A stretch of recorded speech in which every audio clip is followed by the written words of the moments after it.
Les nouveaux algorithmes de YouTube étant friands de commentaires et pouces en l'air comme disent les jeunes, N'hésitez pas à vous exprimer si vous voulez aider à un meilleur référencement de la chaîne. Bisous. Ok, alors question 9. Une guêpe se pose sur ton bras. Est-ce que tu la tues, tu attends qu'elle parte ou tu la laisses te piquer? Je sais pas, moi j'attends qu'elle parte. C'est chiant Je ton note, truc. je note. Question 10. Est-ce qu'il t'arrive de rêver de moutons électriques? Quoi? Oui ou non? Non. C'est quoi cette question là? Laisse-moi faire les comptes. Bon, apparemment, tu ne serais pas un répliquant. Ah bah putain, quelle bonne nouvelle. Bah bien évidemment que je suis pas un répliquant. Ça te rassure, c'est bon maintenant? C'est bon.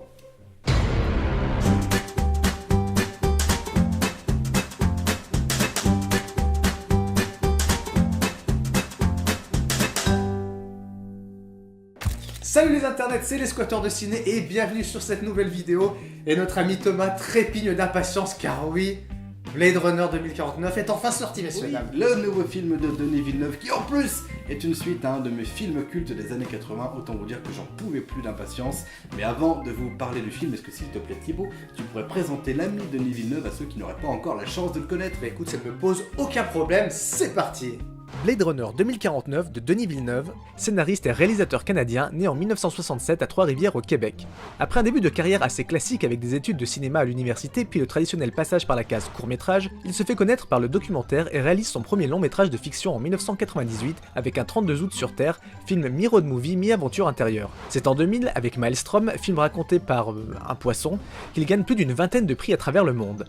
Il ne revient qu'en 2009 avec Polytechnique, film témoignage sur l'histoire vraie d'une tuerie à l'école polytechnique de Montréal fin 1989. Mais le film qui l'a réellement révélé au grand public reste Incendie, sorti en 2011 et s'ensuit une nouvelle flopée de prix pour ce drame familial. À partir de 2013, il poursuit sa carrière de l'autre côté de la frontière à Hollywood où il signe cette année-là deux thrillers, Prisoners et Enemy. Jack Gyllenhaal joue d'ailleurs dans ces deux films qui seront acclamés par la critique. Mais pas autant que son film policier Sicario sorti en 2015 qui sera carrément en compétition pour la Palme d'Or à Cannes et nommé 3 fois aux Oscars. Rebelote fin 2016 avec Premier Contact où il récolte les louanges de la presse comme du public et confirme ainsi son statut de réalisateur influent. Côté casting, est-il encore besoin de le présenter? On retrouve Harrison Ford, connu pour ses rôles dans Un rabbin au Far West, 6 jours 7 nuits ou Firewall. Le très musical Ryan Gosling, puisque vu à l'affiche cette année dans La La Land de Damien Chazelle et Song to Song de Terrence Malick, Robin Wright, guerrière Amazon dans Wonder Woman et l'ambitieuse Claire Underwood de la série House of Cards, et Jared Leto, l'inoubliable Joker du magnifique Suicide Squad.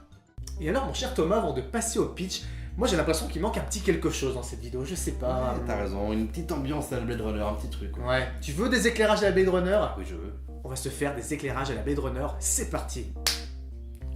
Ah, voilà. C'est un peu plus de gueule quand Ça, même. c'est Blade Runner. C'est le Blade Runner du pauvre en tout cas. Bon, voilà, on fait un peu avec les moyens qu'on a, excusez-nous. Hein. Et en tout cas Thomas, comme à l'accoutumée, est-ce que tu peux nous pitcher ce film s'il te plaît? Mais bien sûr, le film se déroule donc en 2049, hein, comme l'indique si justement son titre. Bien foutu. Hein. Ouais, t'as vu ça? C'est-à-dire 30 ans après les événements du premier film, et on suit cette fois-ci les aventures de l'agent K, qui est donc interprété par Ryan Le Gosling, beau Ryan Gosling, tu vas dire. lui-même, qui est donc un répliquant chargé de traquer et d'éliminer les vieux modèles illégaux, et qui, à l'occasion d'une de ses enquêtes, va voir ses certitudes un peu bouleversées et devoir se questionner sur ses propres origines, ce qui va le conduire sur la voie d'un certain Descartes.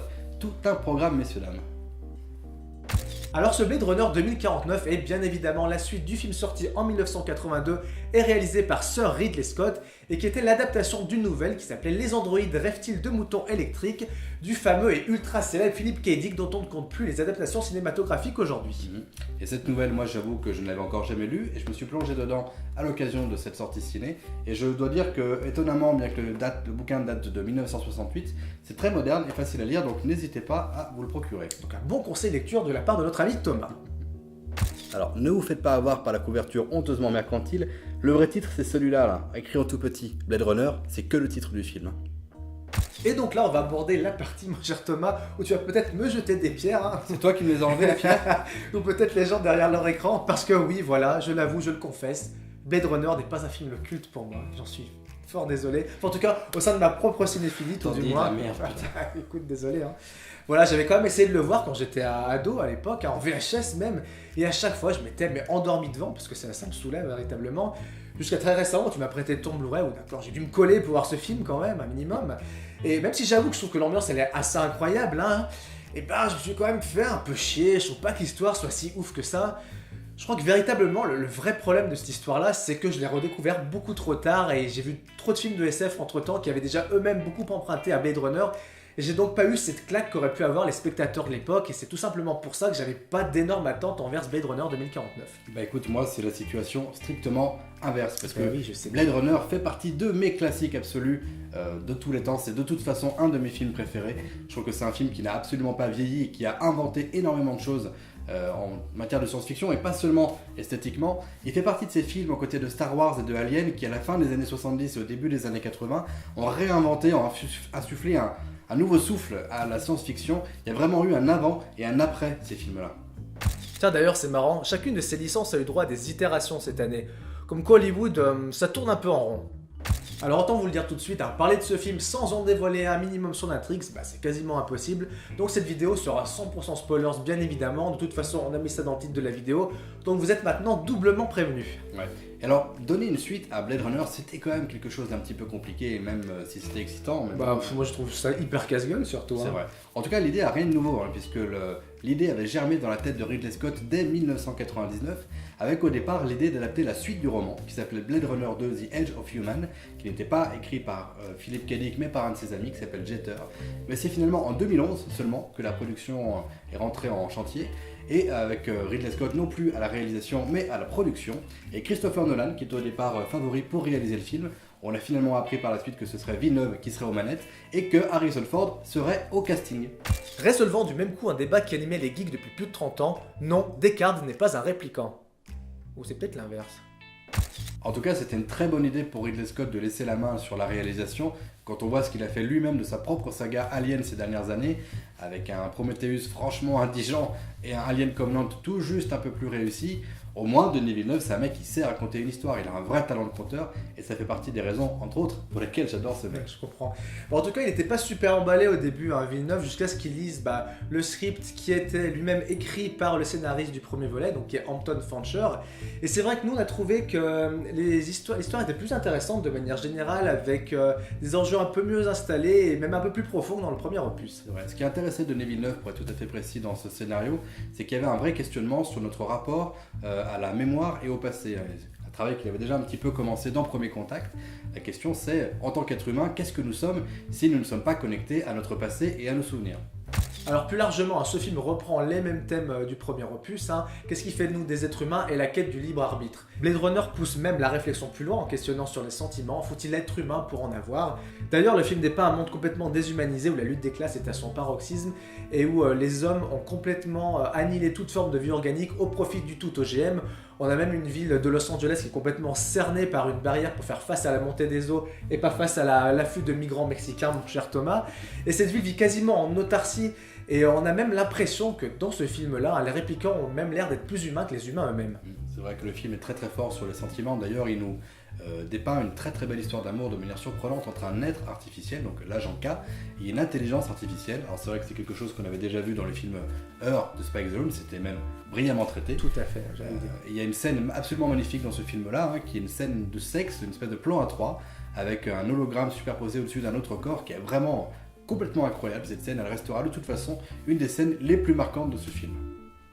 Mais le film n'oublie pas non plus de faire le lien narrativement parlant avec son aîné, et ça passe entre autres par 3 courts-métrages qui ont été produits pour le film et qui sont tous disponibles gratuitement sur YouTube et qui permettent de faire le lien avec les événements sur les 30 années qui séparent les deux films. Un petit peu d'ailleurs à la manière de ce qui avait été fait à l'époque de la sortie de Matrix 2 avec la série des Animatrix. Et avec un budget de 185 millions de dollars tout de même, ce qui au passage est le plus gros budget que Denis Villeneuve ait jamais connu, ce film est un véritable blockbuster. Blockbuster oui, mais comme on aimerait en voir plus souvent, parce que c'est un blockbuster qui n'oublie pas de faire tout simplement du bon cinéma, quoi. Oui, puis il faut dire que ça a très très grosse durée, le film fait quand même 2h45, rien que par rapport à ça, il ne se soumet pas totalement au cahier des charges du blockbuster classique décérébré, avec des scènes d'action à tir larigot, comme on en voit très très souvent finalement. Ouais, c'est vrai qu'on n'est clairement pas face à une production Marvel, Ouais non, ça c'est sûr, il y a très peu de scènes d'action, il y en a à peine 2-3 je crois dans le film, et c'est vrai qu'on a une mise en scène qui est beaucoup axée sur le contemplatif, et on a des très très longues scènes d'introspection, qui fait que ça peut peut-être dérouter une partie du public, mais c'est cette ambiance qu'on a de Blade Runner, et c'est ça qui participe véritablement à sa richesse finalement. Et puis on va pas se mentir, la direction artistique et la photo sont tout simplement à se taper le cul par terre. Comme disaient les jeunes. C'est vrai. Il faut dire que Denis Villeneuve a su s'entourer des bonnes personnes parce qu'il a choisi en tant que chef-op tout simplement Roger Deakins, qui est à mon avis un des meilleurs chefs-op qui travaille actuellement, qui est le chef-op des frères Cohen et qui a déjà travaillé avec Villeneuve sur Sicario et sur Prisoners et qui nous offre ici des lumières absolument magnifiques avec des couleurs très tranchées. En plus de ça, le film se permet d'avoir une musique qui colle parfaitement bien à ses visuels. Bah oui, d'ailleurs, la musique, il a délaissé son compositeur attitré, Denis Villeneuve, qui est Johan Johansson, pour s'offrir le service, excusez du peu, de Hans Zimmer et Benjamin Wallfisch, qui ont travaillé respectivement cette année sur Dunkerque et sur ça. Et c'est vrai qu'ils ont vraiment réussi à reprendre le score original, ce score culte des années 80 qui était fait par Vangelis et qui faisait vraiment partie intégrante de tout cet univers de Blade Runner. Ce qui est cool, c'est que les grands studios semblent enfin avoir compris qu'un gros blockbuster peut être violent. À l'instar d'un Deadpool ou d'un Logan, le film ne fait pas de concessions. Bon, d'accord, il est pas gore, mais il est parfois assez brutal, le film étant classé R aux États-Unis. Alors une bonne histoire, ok, une équipe technique solide, ça va, mais qu'en est-il de la réalisation? Eh ben, de ce côté-là, je ne me fais pas vraiment de soucis, j'avais toute confiance en Denis Villeneuve et grand bien m'en l'a fait parce qu'encore une fois, il nous offre une réalisation de grande classe qui se permet d'être efficace et claire sans jamais être outrancière ou simpliste. Il joue notamment beaucoup avec les lumières, on a notamment beaucoup de plans monochromatiques ou bichromatiques. C'est vraiment esthétiquement une pure merveille, c'est tout simplement pour moi un des plus beaux films que j'ai vus de ces dernières années. Bah écoute, je suis complètement d'accord avec toi sur ce point. Et pour cause, tout est ultra référencé comme d'habitude chez Denis Villeneuve. Voilà, c'est très très visuel, on a vraiment l'impression de voir certains tableaux sous les yeux. Et même cette scène de Kay qui se rend aux archives qui m'a beaucoup fait penser au peintre Edward Hopper et ce tableau très très connu qui est Nighthawks. Mais aussi, et ça tu devais peut-être t'en douter, j'ai beaucoup aimé l'esthétique du bureau de Wallace avec ces reflets dorés de l'eau sur les murs. Voilà. J'ai instantanément pensé à toi aussi. Oui, bon, écoute, c'est mon côté maniaque de la piscine qui ressort, on ne se refait pas. Alors comme on l'a dit, Denis Villeneuve a parfaitement su s'approprier l'esthétique du film, il a réussi à la moderniser sans la dénaturer, le film flatte la rétine, ça c'est véritablement incontestable, et je suis pas vraiment d'accord avec ce qu'on a pu lire à droite à gauche qui disait que malgré tout ça, ce film restait une belle coquille vide, je sais pas ce que t'en penses. Ah non, moi je suis totalement d'accord avec toi. C'est vrai que le premier film était véritablement une espèce de jalon esthétique pour ce genre-là, il représentait presque à lui seul ce qu'était le cyberpunk. Et je trouve que ce second volet lui succède admirablement bien. Moi, ce qui m'a vraiment intéressé en termes de réalisation, c'est que Denis Villeneuve a choisi de suivre les conseils de Ridley Scott, notamment en ce qui concerne le fait de se concentrer sur les personnages et de ne pas montrer certaines des choses qui étaient évoquées dans le film. Ça oblige le spectateur à faire un exercice d'imagination et ça donne au film un pouvoir évocateur très fort, exactement à l'image de son aîné. Bon, et que dire du casting qui est tout bonnement excellentissime. On a affaire à un Ryan Gosling pour qui c'est son premier rôle dans un gros blockbuster. Et moi je trouve qu'il fait plutôt des très très bons choix de carrière, je sais pas ce que t'en penses. Ouais, je suis d'accord, sauf Song to Song. Bon, ça on a compris que t'avais pas aimé le film en tout cas. Et c'est vrai que c'est des détracteurs qui trouvent qu'il fait tout le temps un petit peu la gueule, qu'il est trop monolithique ou mono-expressif. Ils vont avoir du grain à moudre avec ce film forcément, puisque le mec interprète un androïde, donc voilà, évidemment qu'il joue de façon monolithique, mais il porte quand même le film à lui tout seul, sur les 3/4 du film quasiment sur ses épaules, et moi je trouve qu'il est vraiment super bon dedans, il n'y a rien à redire sur Ryan Gosling. Et que dire aussi de Jared Leto, qui encore une fois crève l'écran. Alors c'est vrai qu'il a assez peu de présence à l'écran, mais il s'est une fois de plus investi corps et âme dans son rôle. Rendez-vous compte qu'il a été jusqu'à se rendre temporairement aveugle à l'image de son personnage, moi je trouve ça super fort. Ce personnage, au départ, devait être interprété par David Bowie, qui a malheureusement dû refuser le rôle en raison de sa maladie, et c'est bien dommage. Et on n'oubliera pas non plus de citer Robin Wright, que moi j'adore de la série House of Cards.